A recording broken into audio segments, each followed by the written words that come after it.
This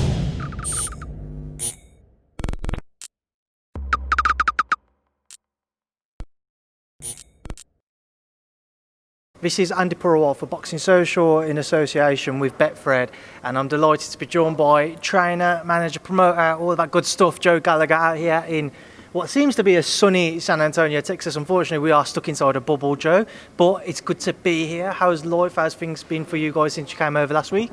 No, very good. The team's very happy. We got in on Thursday. Everyone's adjusted to time differences, and the hotel, the staff have made us very welcome.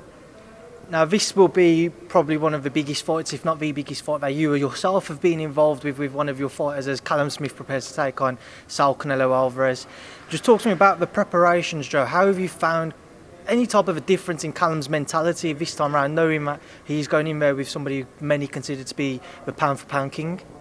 Well, I consider him the pound for number one, but you've got to remember we've been involved with Liam v Canelo before, 50-odd thousand in Dallas, Kroller Lomachenko, Paul Smith, Andre Ward, so we're used to being around the big fight experience and understanding it, and obviously being up against Canelo before when they fought in Dallas. So it's like, but it isn't a huge Canelo fight week. Like you usually get a huge Canelo fight week, there's no crowd, the media attention's less. I know there's got to be 12, 14,000 in the stadium. But yeah, noticing it's a huge fight. Training's gone really well, really happy with the preparations, and you can see what's coming out of Team Canelo. They're saying they're a motivated Team Canelo because they know it's a tough fight. They know you've got your fight in like the number one at 168. They know they're going to have to be at the best to beat Callum-Smith. So we're going to see the best Canelo we've seen for a very long time. We're aware of that because he's motivated, he's hungry, and he wants them titles. But Callum-Smith is just as motivated, just as hungry to not give them titles up. And I think a lot of people are just going on his last performance with John Ryder, and you can't take that form into a fight against Saul Alvarez, and Callum won't be neither. Like I said, training's gone really well, and it's just a case of just chilling out now and waiting for weigh-in and fight time. You mentioned you've all been around big fight weeks before, but this is very different circumstances. How does it fare differently with regards to this week being in a bubble, only having limited people in and around the hotel in comparison to what in normal circumstances this would have weigh-ins with thousands of people turning up? You know, you'd have the press conference, you'd probably have people allowed in there as well in terms of fans. How is it faring differently in comparison? It is different in that sense, but you got to remember when we fought in the World Boxing Super Series and we went out to Jeddah, that was in surreal circumstances, travelling, staying in a hotel. Not many people there, a polite crowd there, and Callum still performs. So Callum, being a former world-class amateur, is used to travelling the world, used to staying in camps, staying in bubbles, fighting in empty arenas when they try to qualify for the Olympics. So yeah, it's just take it all in the strength. What the difference is, like I say to you, you usually have the huge entourage, the huge crowds, people mithering for tickets, press obligations, all that type of stuff. And has it been any of that? Callum's allowed to be Callum, and I think most probably Canelo's most probably pleased as well. He doesn't have all these media obligations. He can rest, he can relax, and really looking forward to it. What do you think it's going to be like when Callum comes face to face with Canelo for the first time, when they're both able to size each other up? Canelo naturally looking at the bigger man in Callum. What do you think goes through Canelo's mind when he sees Callum?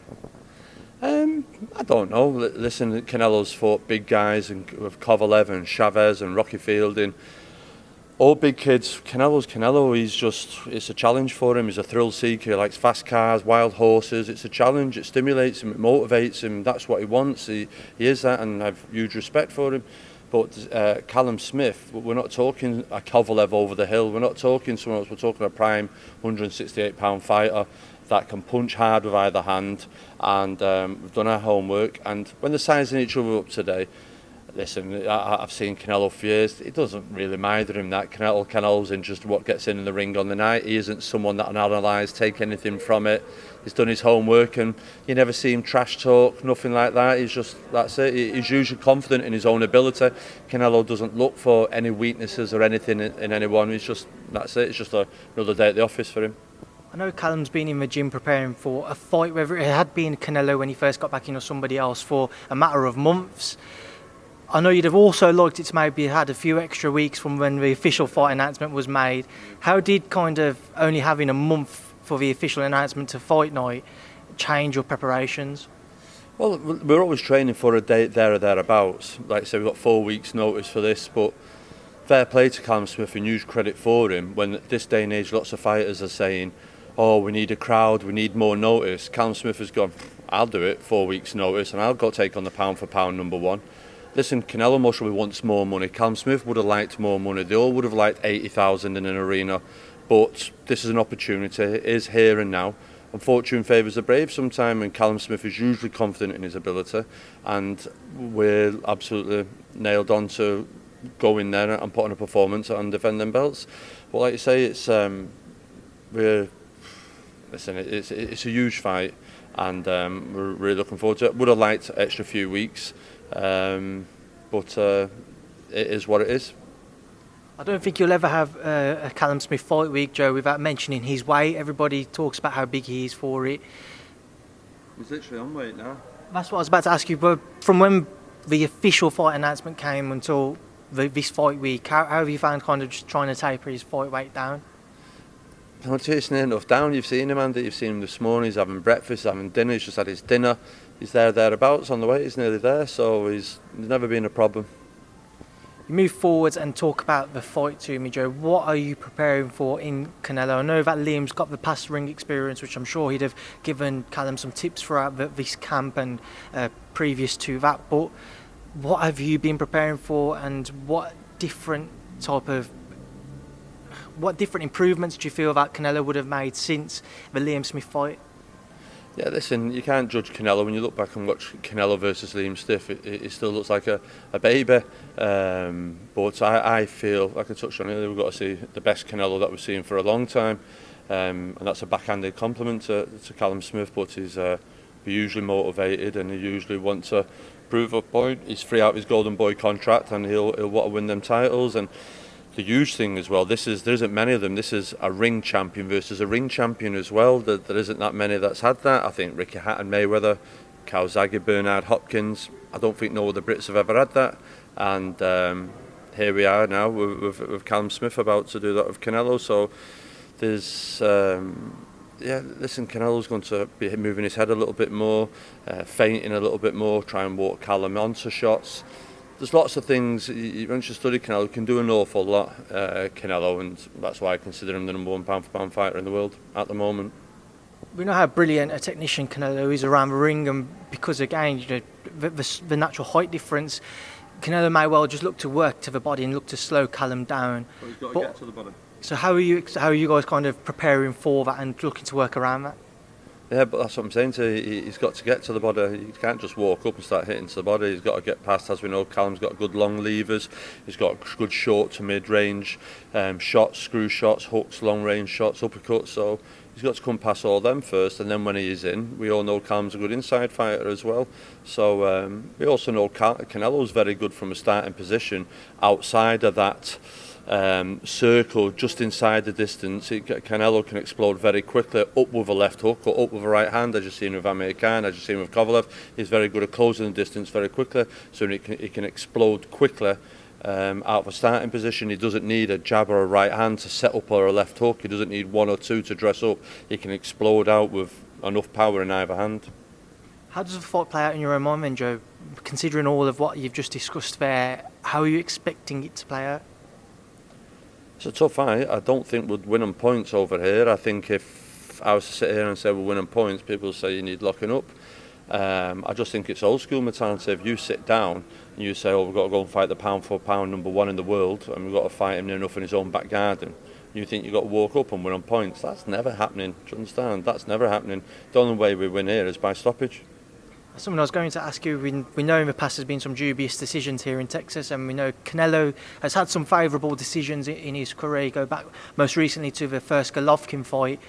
How much of a concern, listening to you, I know it is a concern, but just elaborate on it for me. How much have you guys thought about that? Yeah, not really. Listen, we've got a fight. We've got the fight that we wanted. If Callum Smith turns up, applies himself in the way that we know though, Callum Smith comes out the winner. We rate Canelo. He's like pound for pound number one, but there's a big thing. A good big one always beats a good little one, and I think that's the case in this fight. I think they've took the fight, but I think it's just they've took the wrong kid. People have spoken about Canelo's chin and how he's been able to take shots from some of the best, i.e., Gennady Golovkin. We know how hard he hits. What makes you guys so confident that obviously Callum might have more success than what Triple G did when they fought, mainly in the first fight once again? Yeah, listen, I'm not sat here saying we've got to knock them out and being silly. There's shots that we've worked on that we can position Canelo to get shots off. When they land, then we'll see, right, okay then, what's the reaction? Is he got a wobble? Is he got to be stunned? Whatever, we don't know. But we're trying to position shots to line up, to land and hit the target, and we'll see what happens then. And if he gets a reaction, then there we go. If we don't, then we've got plan B. We may have to do other things. So it's, we'll just have to wait and see. Joe, for as long as I've known you, for as long as what I've known Callum, and in Callum's case, he's always been laid back, he's always been calm, collected, nothing ever really gets to him.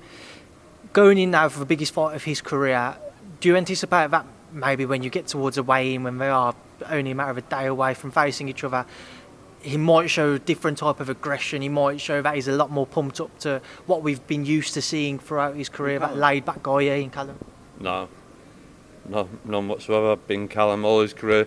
You'll see him fight day, weighing, same Callum, laid back, chilled. But once the door and the warming up starts in the change room, and the knock on the door comes, the ring walk, Callum switches on, and that's what you need. There's no need to be nervous or stressed until that ring walk starts and you get in the ring. That's the time to switch on, and Callum's very good at that. I know again when I came up the day after the fight announcement, I saw him doing some sparring with Callum Johnson and Liam Smith. With regards to sparring, that was very good sparring to watch. Joe, but with sparring itself, how difficult or easy was it to get the right preparations in place again just on short notice?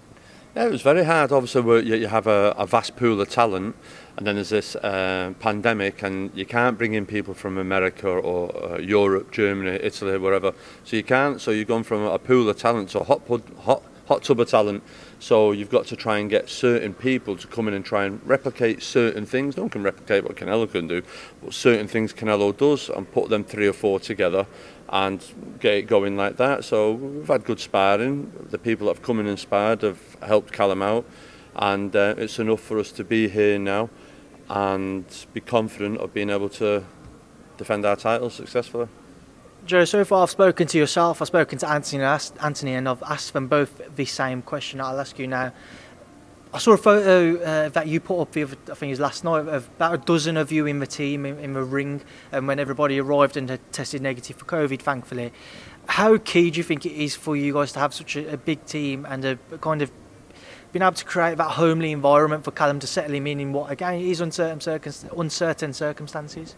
Yeah, I looked at that picture last night, and I think I seen there was a Jeddah one, and it's them times that you sit back and you look and you're very proud of what you've created and the team. You've brought in the right nutritionist, you've brought in the right S&C, different people all the way along in to build the team, bring the team for this big fight. We're not turning up here with just one man and his dog. Do you understand? We're here and everyone has a role to do. They're doing the role.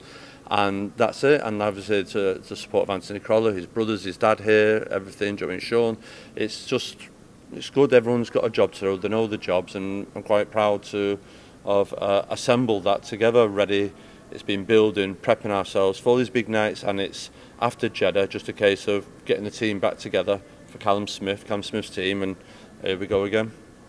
Joe, what's everybody been doing in their downtime? Because I didn't know until earlier that the Smith brothers are keen on the gaming side of life. Yeah, Mario Kart wars are going on upstairs now at the bedroom. And like I say, if you look around there, we just play table tennis. There's some ping pong ball table over there. I thought it was the alcohol pong table, but it's not. There's the football. The hotel have been very good for us. Do you know what I mean? They looked after us. Callum's got equipment in his room, and have you seen Callum's room? It's lent for this hotel. It's obscene. I didn't know which room he was got to sleep in. It was just unbelievable. So yeah, no, it's the boys. Everyone's upstairs playing away on the games, the Mario Kart Championships. Joe, just before I let you go, I just want to get your thoughts on a few other things. This past weekend, we saw Anthony Joshua overcome Kubrat Pulev with a 9th-round stoppage victory. I know you guys watched it out here, so what were your thoughts on his win? Yeah, Anthony Joshua did what he was supposed to do. Beat Kubrat Pulev. Wasn't going to offer him much of a challenge, was it? Everyone knew before that. Anthony Joshua did. I'm surprised it went as long as it did. It just showed you how much of a hard man Purewal is. Do you know what I mean? There's one point he back turned, but he still took shots, still got up, and then after the fight he was still saying he's ready, let's go again. So fair play to him. Anthony Joshua did what he had to do. I said it in round one, Purewal was just too wide down the middle, straight right hand down the middle, and that's what finished the fight. But I still feel, I agree with some things that people say, the confidence side, and someone said the ghost of Ruiz is still lurking about somewhere. Maybe it is, but he can't stand upright like that against Tyson Fury. That'll be just another Fury Wilder fight again for Tyson. A lot of people kind of picked up on AJ's post-fight interview, and they said they were surprised that maybe he didn't call out Tyson Fury more than what we probably all expected. Was you surprised at all not to see maybe AJ being a bit more vocal about that fight? Yeah, obviously the TV asked the question, and he was like, well, I'll let his management speak about it, or Eddie Hearn speak about it, but he had an opportunity there to go, right, Anthony Joshua, right, Tyson Fury, come on, let's do this, let's stop making it out, but he didn't do. I don't know whether he didn't want to give any interviews anyway. I think he was mad to get in the back and have his picture with Floyd before Floyd got off. That's what it seemed to me. Floyd's in the back there going, come on, I've got to get out of here. Do you know what I mean? So that's what appeared to me. But listen, he spoke, and it is what it was. Obviously, Anthony Joshua won, but like you say, he's Eddie Hearn said, is he still working, learning on the job? Well, all fighters are learning on the job, but it's I'm looking forward to it. Like you say as well, we watched it here, but if it was at home, would have watched it and paid for it. No, it's the only fights in the heavyweight division we're interested in is Fury Wilder, Fury Joshua, Joshua Wilder. They're the fights that we're interested in. That's what we want to see. Joe, just before I let you go, just want to get your thoughts on two other people, both of them brothers, both of them are not boxers by trade. They are YouTubers. Logan Paul versus Floyd Mayweather. Your thoughts, Joe? I think someone said the other day, if any boxer was offered X amount of money to fight a YouTuber, they wouldn't turn it down, and yeah, possibly agree with that. It's mad. I think Roy Jones and Mike Tyson, were they doing 1.6 million buys? That's brilliant, that. But what they did with that show, they made them two still the top of the bill. Okay, so the YouTubers were on, but the top of the bill was still them. I think where the bullet was dropped was when they did it in LA, and you had world champions like Billy Joe and all that are on it, weren't top of the bill. They made the YouTuber top of the bill. So yeah, their expectations and the wants, and in calling out the other one there, Conor McGregor today, like, it's just like, wow, like I wouldn't like to be in when Conor gets a grip of him, like, do you know what I mean? So, but like you're saying, I've seen people as well say, well, Conor, when he was fighting along the way, he was good at it, and your man's most probably doing what Conor's always done all his career, but it was a bit disrespectful bringing his wife into it and that. But like you say, it's boxing, and it's keeping boxing in the pages. Right, Irvin, Joe, we will leave it there. It is one of the biggest fight weeks of the year. We have the Grand Arrivals. It is the fight of the year. The only other bigger fight than this year was Fury Wilder.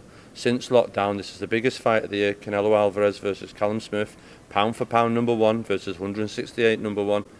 It's not one of them. It's the or the second one. Take your pick. Interesting point you make there, Joe, because it seems he is one of the three which I mentioned, Wilder Fury 2, this one, or Loma Lopez.